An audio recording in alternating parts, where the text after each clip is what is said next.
Hey ladies and gentlemen, welcome back to another HD broadcast, and today we're going to be looking at a Terran versus Zerg matchup, which is something that I love to cast, as you guys all know. Now, one thing to note is our Terran player is, in fact, his name is Terran, so I don't know if he's just not creative or if he wants to be the cool kid on the block, but it's going to make my job casting this game a little bit easier because I don't have to remember his name. So yeah, the Terran player is going to be Terran, spawning here as a red position at the 12 o'clock position. Oh my goodness, I'm just getting tongue-tied all the way today. But his opponent is going to be oGs.TheWind, which I don't think I need to introduce this guy much at all. The Wind is one of the best Zerg players right now. He's obviously part of OGS, which is a registered pro gaming team in South Korea. And this should be a pretty good matchup. I think it was highly raved about on some of the community forums. Some people sent this replay to me as well. Now, as you guys all know, the last couple of days I did cast a pretty good series of games, and it was the TL Open number 2. So if you guys haven't had a chance to watch those replays yet, I highly encourage you guys to go ahead and watch the entire series. Very, very good games in general, and I had a blast casting it. It was a blast cast. So hopefully we're in store for another blast cast today, and we'll see. It looks like the Wind going to be opening standard 14 pool. Nothing exciting there. Terran player also standard 12 racks, 13 gas, maybe 12 gas as well. So a little bit of a variation. But both players here opening very standard, nothing interesting or exciting yet.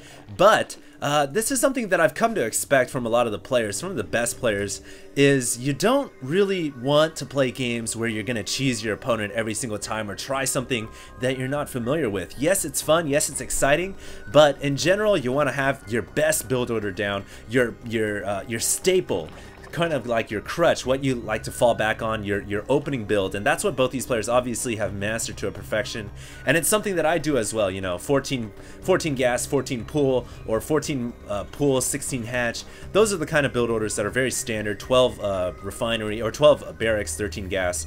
So very standard openings thus far, but that just means that we're probably going to be in store for a pretty long-term game here with no opening cheese or anything like that. Now, it looks like the Wind is just going to be getting a pair of Zerglings out. I do like this. With just a single pair, you can deflect the scouting SCV, which it looks like Terran right now is moving out across the map, and he wants to see and find out where the enemy Zerg player has spawned. But oh, nice little, the Terran player gets a free pass into the Zerg base right now. Is going to see the hatchery and is going to make its way up into the main. Now, it looks like our red Terran player, Terran, is going to be, I'm going to be tongue twisting myself all day on that, but it looks like he is going to be throwing down a factory, and he is getting a very fast second refinery. Wow. Usually you don't see a second refinery up that early on, so we might be seeing a fast, I think what we'll probably see is some kind of a Thor drop or siege tank drop on this cliff ledge, because keep in mind that Lost Temple is a very difficult map to play ZVT on because of this ledge, and I'm sure that that's something that the Wind is going to have to cope with. He is getting a very fast Roach Warren. And early roaches can be pretty good against a Thor on this cliff as long as you have an Overlord overhead. So we'll see what the Wind is going to do about that. It looks like Terran is going to be throwing down a double starport though, so wow, throw what I said out of the books. Terran is going to be going for a double Banshee build here, and this is going to be a very, very deadly opening if the Zerg player is not prepared for it. Now, keep in mind the Wind has not yet scouted with his Overlord, so the Wind doesn't know that a double starport is on the way. This could be very, very brutal to his economy, because keep in mind a Banshee can kill a queen in one-on-one. It takes 2 queens to kill off a Banshee. So I think the Wind, if he doesn't produce a bunch of queens, he could be in a lot of trouble. I'm expecting to see 2 tech labs and then Banshees coming out, because I've swallowed my words twice already. So if Terran makes me swallow my words again, I'm just gonna hate on the Terran player all day long. But it looks like Terran right now has one Hellion and a small squad of Marines just chilling at the Zelnog Watchtower. The Wind does have a couple of queens out, so he can deal with the Banshees when they come, and he is getting a layer down, so he will be able to get the cloak, or excuse me, the Overseer to detect the cloaked Banshees. But yeah, right now it looks like the Wind is going to see the double Banshees, so he knows what's coming now, and he can prepare accordingly. It's a good thing he sent the Zergling in. That was very, very, very huge. And if he didn't, he would be completely blind. But look at this! Terran is not going to be going... Oh, man, I am just going to have to retire as a commentator. Terran is not going for double Banshees. He is going for double Ravens. So I was saying, you know, Koreans or, you know, in general, the top level players, they don't do creative or cheesy-esque builds, but I swallow my own words today. It looks like Terran is going to be going for something very unorthodox, and that is the double Raven build out of the double starport off of one base. I don't even know what the point of this build is. I'm not sure how it's meant to work, but we're about to see how effective this double Raven build is. I don't know if it's going to work at all. 2 Ravens already coming out, no upgrades yet on the tech labs, and right now the Wind is very, very much cautious. Look at this, he's got 1 Overseer already ready to spot the Cloaked Banshees. Does he have another one? Yeah, he has 2 Overseers. So he is right now thinking, oh my goodness, Cloaked Banshees are coming. I gotta be prepared for it. I have all my queens in position with Overseers placed as well. Look at this, 2 queens at each expansion as well as an Overseer, but little does he know that it is not Banshees coming out. It is in fact a bunch of Ravens, and they haven't even revealed themselves. They're just kind of tucking themselves away in the corner. Very, very interesting game already in the first couple of minutes. Even though there hasn't been that much action, I'm very excited to see what's going to happen here. Looks like Terran just is not going to be able to shoot off that Overlord until he gets the dropship there, and there we go. Going to be able to pick off that Overlord perching over the ledge. Now the Wind is thinking, what the heck is going on? He brings in a Changeling, and he sees the Ravens. So now alarms have got to be going off in his head. What is he going to do? It looks like he has a Spire on the way on the production tab. He also has Evo Chamber, Metabolic Boost, so very standard. He's trying to go mute a Baneling right now. Not sure what the enemy Terran is trying to do, but it looks like there is going to be a dropship, a squad of Marines, a couple of Ravens behind, more Ravens being produced back at home. Now what is the Wind going to be able to do about this? Oh, the auto turrets getting laid down, and keep in mind auto turrets are very, very strong. It doesn't look like the Wind has enough to deal with this. He's trying to build up a Spore Crawler, which is just not going to be enough. It can't even shoot the ground units here.